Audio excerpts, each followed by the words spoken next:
Malaking tulong sa mga Pangasinense ang GConsulta program sa pagpaparehistro nila sa PhilHealth Consulta program. Mula nang simula ng programang ito noong 2024, higit 1 milyong Pangasinense na ang nakarehistro at natatamasa ang libreng serbisyong medikal na hatid ng PhilHealth Consulta program. Ayon kay PhilHealth Regional Vice President Dennis Adre, dapat umanong ikonsidera ng ibang lalawigan ang ganitong estratehiya para mas maraming Pilipino pa ang makinabang sa kanilang benepisyo.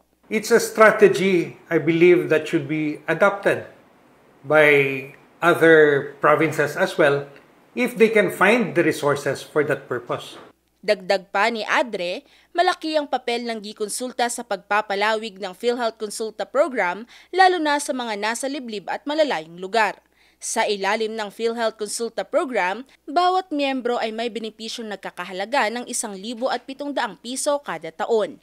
Pero paglilinaw ng PhilHealth, hindi ito binibigay bilang cash kundi ginagamit para sa libreng konsultasyon, laboratory test at gamot sa mga accredited facilities. 1,700 ay hindi po ninyo makukuha yan. Inuulit po namin, yan po ay bayad ng PhilHealth sa mga serbisyo na ibinibigay katulad ng mga laboratory expenses. And yung 300 po na sinasabi na ginagamit sa GConsulta as I have been informed, has been drawn up from the coffers of the province.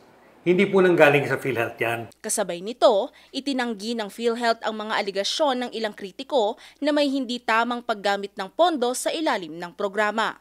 Unang-una po, hindi po ganon. Dahil unang-una, wala naman kami usapan na ganon. Wala po sa polisiya ng PhilHealth.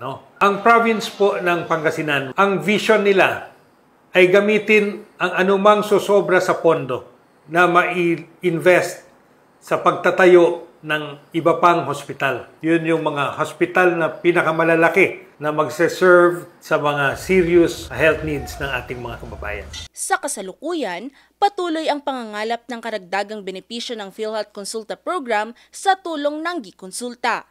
Ayon sa pamahalaang panlalawigan, hangad nilang mapalawak pa ang programang ito para mas maraming Pangasinense ang magkaroon ng akses sa abot-kayang serbisyong pangkalusugan.